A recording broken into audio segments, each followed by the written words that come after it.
are here at Evolution Music in Wicker Park, Chicago, Illinois. Thanks to Gerard for letting us use his space tonight. And we are here today with Bobby of The Dead Rabbits. Hola. Thank you so much for joining us. We appreciate it.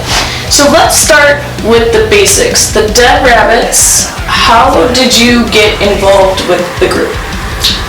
Well, me and TJ Bell from Escape the Fate, he's in Dead Rabbits too, bass player.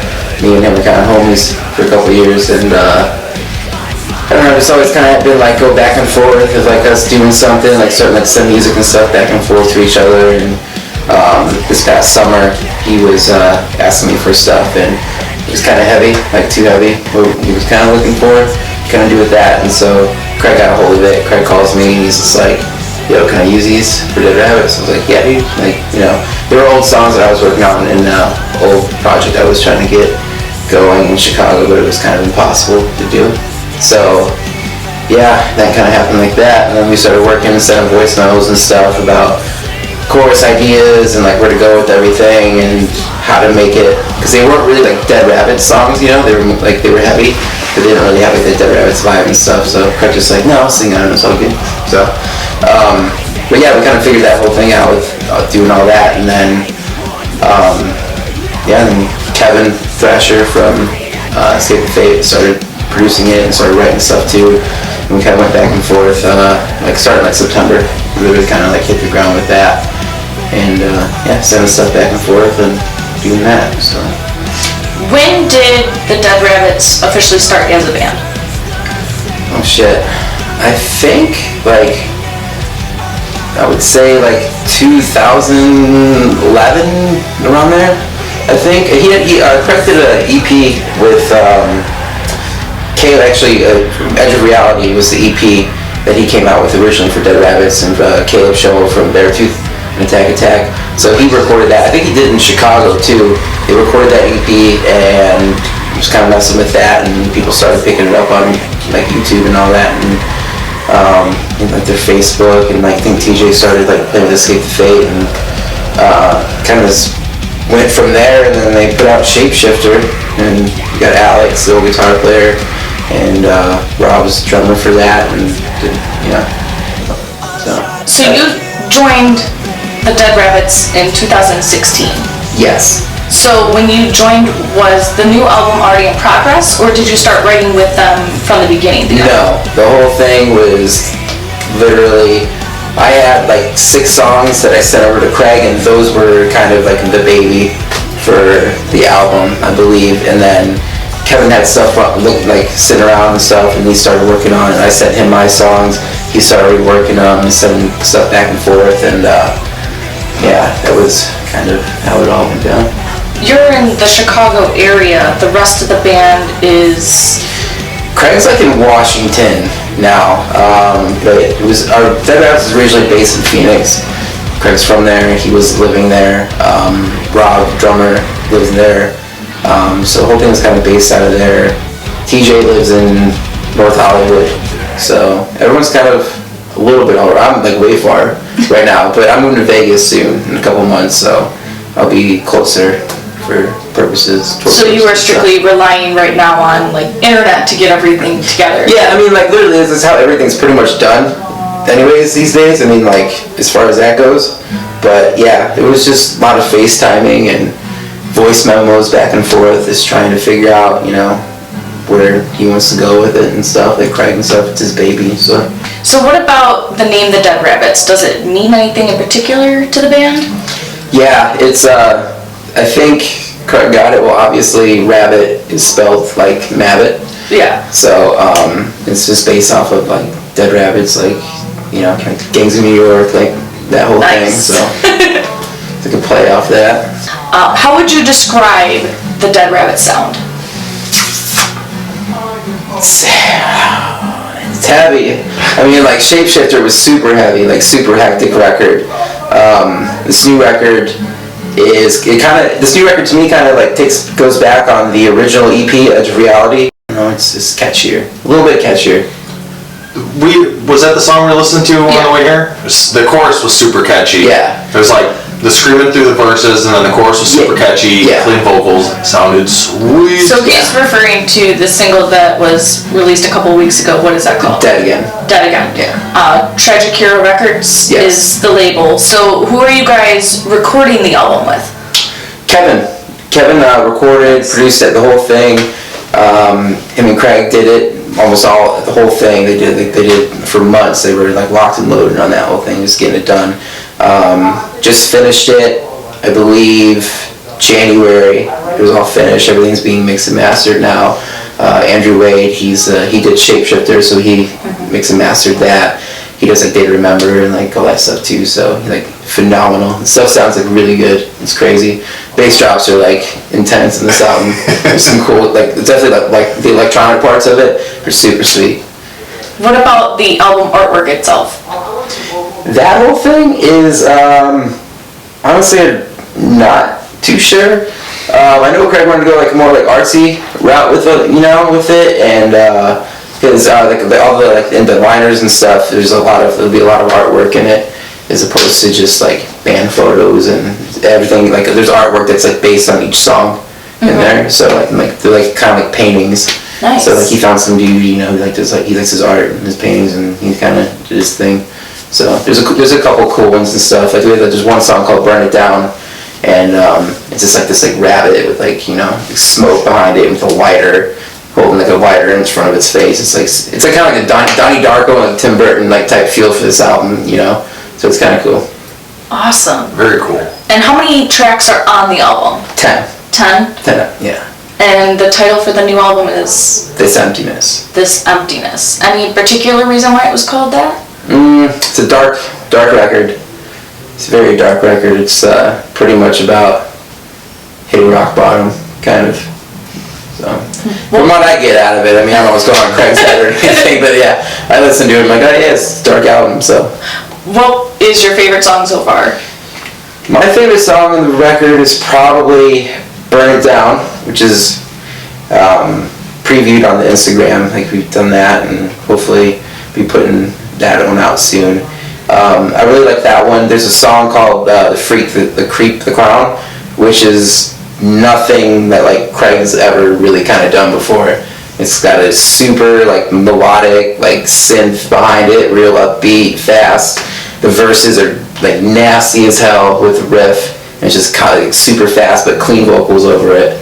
It's pretty cool. And then the chorus is like a banger. So I hope you play that song live. That's like cheerleader shit right there. Like it's super cool. So what's the ETA on the new album? April. Yeah, I think we're shooting for like mid-April around there. So very cool. And where can everyone find Dead Rabbit on the internet? YouTube, Spotify, iTunes, Apple Music, Google Music, all that stuff. Everything, all the digital platforms and stuff. There'll be pre-orders for the new pre-orders, bundles and stuff? Yeah, pre-orders start Valentine's Day. Nice. So we can get that on Valentine's Day. Get your lover a Dead Rabbits bundle. There you go. Well, let's talk a little bit about you as a musician. You're the guitarist, so... Yeah, cover this. Yeah. No advertising. Who inspired you to play guitar for the first time? Oh shit. Let's see. Started playing guitar when I was like 10. Honestly, like Kiss. Like I was huge. Like when I was a kid, I was a huge Kiss fan. Motley Crue. There was like my dad was like an 80s like teenager, so he like played shows with like fucking Pantera, and like he lived in like Texas, so like he was like we got all the good shit down there. Yeah. Like my dad like won like Motley Crue, like when like Shout Out the Devil came out, he won like tickets like in like some record store by like screaming like as loud as he could, like like that like like 80s like metal scream, and he won tickets for like Nikki Sixx gave him tickets. Wow. So he was like, I like grew up with that, like nice. Just one of my first CDs ever was Shout at the Devil. Too Fast for Love was like my jam from like 8 years old to like 25 until I got burned out on it, But yeah, so it was like I got started with Kiss, and then I got like into Manson, and I don't know, it was like kind of all over the place. I was like heavily influenced by like punk and stuff too. So, but mostly heavy stuff like Marilyn Manson, Zombie. I was a huge Black Sabbath fan.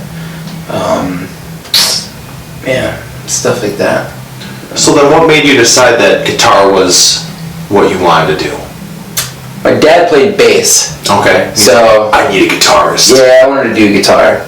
And like my first ever guitar was like this like little black guitar, and it had like its own like built-in like speaker into it. So like my dad got me that and started on like Kiss songs and like I don't know. You ever put on the makeup? I did, yeah. When I was in high school, man, I was like a scene little freak, you know, wearing eye makeup and sophomore year being like, hey, being a rock star and shit. I looked like a dork, you know.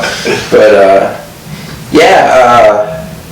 just kind of like Manson. Even honestly, even like by the songwriting now, it's very. I have very influenced like as a guitar player with like Rob Zombie.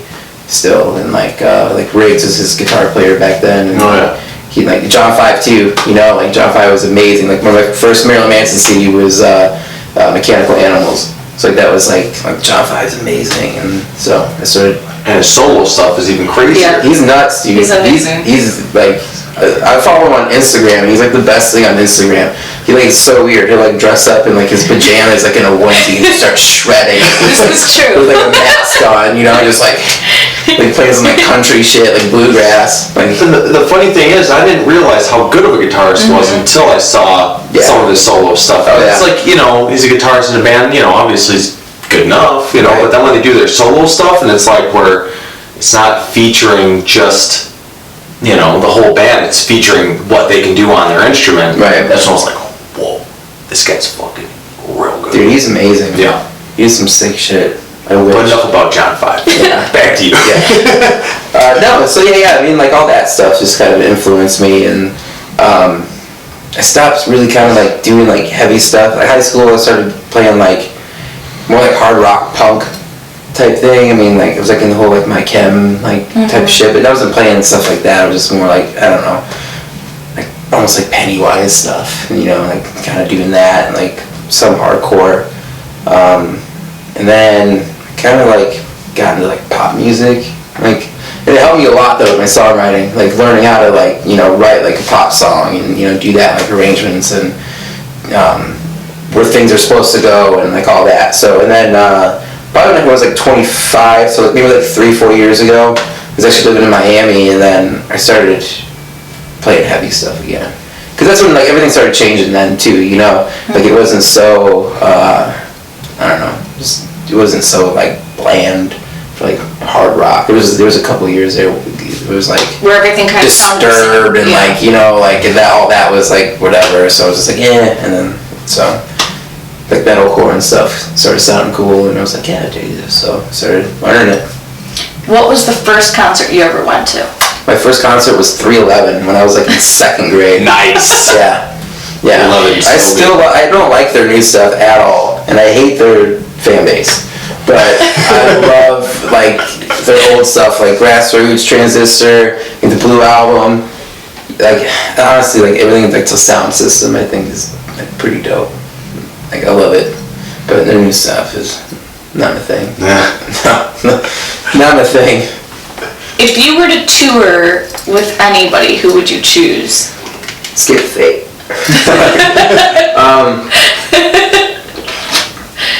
No, probably not.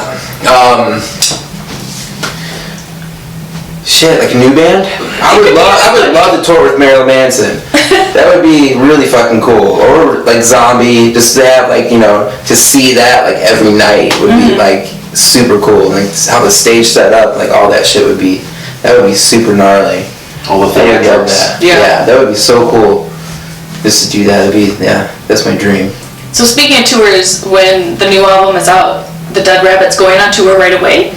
Yeah, I think we're doing a couple shows. We're gonna like Arizona, like LA, around there. I don't really know the details yet. There's nothing that's for like 100% right now, but it's kind of the talk right now. We're gonna do that, and then there will be tours in the summer, so hopefully like May, June stuff. So album comes out April. if we do like a little run of just Dead Rabbits, and hopefully we can hop on a couple tours this summer and kill it, you know. Will this be your first time with the band on tour? Yeah. Yeah? Yeah. So it'll be exciting. Have they toured before? Oh yeah. They did a Shapeshifter tour. They did a couple ones. I mean, when Craig first started with Dead Rabbits, I know that they did a couple runs like in like Arizona and like LA and stuff. Cause there's kind of like a local thing, just doing that. And then they put out Shapeshifter, and they went on the headlining tour for that. And they went on another tour, I think, with support for like We're Alive. Nice. So I think that's really it, though. Not much touring going on with that. So. Have you ever done touring personally? Yeah, I've toured with a couple bands that I was in, just like local stuff though, like nothing really like too big. And so, I mean, I kind of quit music too for like 3 years. Like bought like a machine and like some like drum pads, like electronic stuff, and I was like, yeah, just doing this, and I was like wrapped up with other stuff, you know. I moved to Miami, I was partying all the time and shit, and like kind of like got away from it, you know, which was good though, because I came back and I was like refreshed and stuff, so it's good to take a break from it. Yeah, definitely. How did the writing process work for this album for you guys? Well, four songs that I had originally wrote for a project I was trying to do here in Chicago, I never found anyone to like play guitar, who keep up playing guitar. Drummers was like impossible to find it. I was like trying to do like a lot of like machine gun kicks, you know, like some like nasty stuff. But yeah, the singer was just impossible to find anyone, you know, like everyone and their mom thinks they can sing, and you know, you get a dude who's got good screams, and then he tries singing, you know, he's either trying to sound like, it's like weird, you know, like one dude's like, oh, my voice sounds like Dave Grohl, but like, you know, but I can like sing, you know, like deathcore or whatever, and it's like, dude, that's weird. Like, not looking for that. It's super weird. So I had those songs sitting around. Honestly, I had like my boy I was hanging out with at the time. He's like still my brother and stuff. But we kind of like he helped me. Like I was writing the songs, and he would come over and be like, you know, like yeah, let's do this, whatever. Like he was a bass player, so he was a really good bass player. So he was like laying down bass lines, and he was really good with like synths and stuff. So he would like do that, and we'd come over and mess with that. But couldn't find anyone, and kind of just like went stalemate in the whole thing for like 4 months, and do anything. And then that's when like me and teacher's like, yo, dude, like start sending me songs. I got like my recording shit set up. I'm like, all right, cool. Start sending. He's like, well, it's kind of heavy, so it's probably send this to Craig for Dead Rabbits. I'm like, all right, cool. So yeah, and then it was just like voice memos at first, like a month and a half, and then he flew out to LA with Kevin, and then started doing like demos and stuff, and so yeah, it's really kind of a simple process. I mean, nothing too crazy. So then when the album is released and before you guys go on tour, you're gonna get some practices in, right? Yeah. Yeah, we'll do some rehearsals and stuff. You just kind of got to know it, you know? Just know your parts and just kind of go. So, but I mean, you know, it's like with like TJ and Craig, you know, like they're like that live, you know, so like they know what they're doing.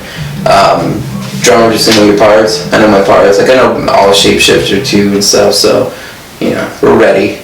We're ready for it. Ready to do it. So. You're flying back to LA next week. Is it to finish your guitar parts or finish the? No, we're shooting videos soon. Nice. So yeah, we're doing some music videos. Hopefully those will drop sooner than later. Hopefully this month. Hopefully, kind of where we're going for it. Doing multiple music videos? Yeah, we'll probably do one or two for this album. For now. And then we got photo shoots and stuff too to do and stuff for everything for the album release and all that. So and like merch stuff. So. How does that stuff usually work when it comes to your music videos and your photo shoots? Do you guys have to find those people to help with your promos, or is your label helping you out find those people? I think the label helps. I know Craig's he has a lot of input. You know, it's like his thing. So he has the majority of the input, like where he wants to go with it, and you know, but he shoots it all back to us, and you know, we all kind of like, what do you guys think of this? We're like, yeah, you know. So it's pretty like, you know, he's really good with, you know, keeping it together and, you know, as like a band and what everyone's thoughts are and everything. And so that's the other process too, is like when, you know, when he was recording all his vocals and stuff, he would send it and be like, you know, this is what it's sounding like, you know, and be like, all right, cool, like, well, this sounds a little, you know, a little weird or whatever, like maybe we could change this or whatever and stuff. So, and like TJ, you know, TJ's with Escape the Fate, so he knows how Craig works and everything, so he's like, yeah, what about this? And so, but yeah. Yeah, it's, I know Tragic Hero and Craig, they're, you know, they go and they kind of figure all that stuff out, mostly, so. I noticed your dog tag is a Dead Rabbits. Yeah, that's only over here. Made some dog tags. Dead Rabbits ones. He's referring to the man behind the camera, Danny, who introduced us to Bobby today, so thank you, Danny. Were you in the Chicago area long before you hooked up with these guys? Yeah, actually, it's kind of weird, is that I first met TJ, well, and Craig too, but I mostly just hung out with TJ at a Dead Rabbit show. So that was, I don't know, like 3 years ago. So then we just like, we hit it off, you know, like we were boys and like hung out and texted each other and all that and stuff. So, yeah, I don't know. What was the question? What venue did you see them at? Oh, in Joliet. It was in Joliet show. Mojo's? Was there. Yeah, Mojo's. Before that place went down. Mojo's was a Joliet venue. Mojo's was cool. That was a cool venue. That was a dope venue. It's too bad it was too far. Yeah. But, you know, quite a drive. Yeah. I'll have input this time for the Chicago show, hopefully, you know, where to go, because Joliet is, like, not Chicago. So, Where would you like to play in Chicago? Anywhere, like, Bottom Lounge is dope now, you know, like, their venue's sweet. I don't know, anywhere, I mean, Double Door would be cool. They just got shut down, I think. No, it's still open. Really? What did I see on Facebook today? Oh, it's shut, did they shut it down? Evicted today. Did they really? I know that. Brutal. Yeah. I heard that, because I heard like summertime they said that it was like, They work something out. They said it was from a while ago, and they're just like, God, it's everything. We just got evicted today. Really? I'm sure they'll find That's a place ironic. though. Yeah. Yeah, they gotta do something. They'll find a new place. I was surprised they kept that there. The properties were so much money. Mm-hmm. It's not like Double Door. It's not like what it used to be at all. So, but, I don't know. There's cooler venues closer, you know, like than Joliet for a Dead Rabbit show and stuff. And actually, Chicago is on Spotify the #1 city that listens to Dead Rabbits. It's like 200,000 or 300,000 people like a month listen to Dead Rabbits. It's all that in promotion Chicago. you do, right? You're slapping stickers everywhere. Yeah, all in Chicago. It's all you. If you see a rabbit running to the city, it's Bobby. It's Bobby. Yeah. So then, are you originally from Chicago? I was born in Houston as a kid. I actually somewhat grew up in Phoenix. As a like elementary school, like middle school, then we moved up to the north suburbs, like towards Gurnee. Then I graduated. I moved to Florida. Miami was the biggest mistake in my life. Don't ever move there. Yeah, then I came back and I moved into the city. So I lived. I moved to like Jefferson Park area, and then I ended up moving downtown. So which was alright. And now you said you're moving to Las Vegas. Yeah. In a couple months. Yeah. So I was kind of working all that out with the lady and all that shit. So. Yeah, make sure it's You're all going to right. all the party cities. Yeah, pretty much, I guess. And hopefully Vegas is a little bit better than Miami, though. It should be. Miami's just I can't even speak English there. So. Being a musician, is it now your full-time job? No. No. I work still, but I'm flexible to work for myself and do stuff. So whenever I want to go, I go. So it works out. Is your goal to be a full-time musician? Yeah. Hopefully, I think that's kind of what we want to do with Dead Rabbits is kind of do a little bit more than before, and I think this record is kind of written for that. It is different than Shapeshifter, big time. I mean, it's still, like I said, it kind of goes back to the original EP. It's more popular choruses, like catchier, melodic and stuff, but it's still nasty. Like the music's just like it's still 100 miles an hour. But it's different, you know. I think it's original too. Is I don't think there's a lot of I don't really think there's like really any band that kind of sounds like some of the songs in this record, which is super cool. Like I said, the song "The Freak," the clown, the freak, the creep, the clown. That song we call it "The Freak." That one is super. Just gonna throw fans off big time. But it's awesome though. It's like super cool. It's my favorite. I really need to hear this now. Yeah. It makes me think of It. Yeah. Like, all I picture is Stephen King's It when you say that. Yeah, it's super cool. Like I said, it's like super like dancey, kind of like synth in it, and it's like, and then it like kicks into the verse, and it's just like the guitar riff's dope. Should submit that to be on the soundtrack when it comes out this summer. That'd The be, It soundtrack. The It soundtrack. that would be rad. There you go. That would be really rad. I mean, look at that Freddie vs. Jason soundtrack. That was all metal. That's where Was you should it? be. There's Yeah. like one song One that's song actually that in the wasn't. movie. Yeah, right? But I the whole mean, soundtrack was sweet. the songs inspired and stuff. I mean, that's how I found some of those bands, was because of movie soundtracks. Nice. I forgot about that movie. I saw that in the movie theater too. I only get the Me too. soundtrack because I Yeah. didn't like the movie. It was awful. That was awfully terrible. great. It was. Those are they're meant to be over the top and Yeah. goofy and just hacking teenagers up. Yeah. Sorry, I'm driving my mouth. No, please, drink. We don't want you parched. You're doing a lot of talking. So no, yeah, it's the record's sweet, and there's, like I said, that song's my favorite. "Burn It Down" is kind of like an ode. That's gonna be one of the beginning, like, opening tracks and stuff, and that's kind of like an ode to Shapeshifter, I think. It's kind of like Shapeshifter a little bit. You know, the Escape the Fate song, "Ungrateful." Kind of reminds me of that. Like in the chorus hits, it's a little bit, so it's just like got that constant going, but it's nasty too. So. And again, where can everybody find everything that is the Dead Rabbits? Our Instagram, Twitter, Facebook, everything goes right there. So, and everything, yeah, I mean, Craig, on his Twitter, he's like doing like subliminal stuff on there too. It's like posting like song lyrics and stuff like that. Really, that's kind of it.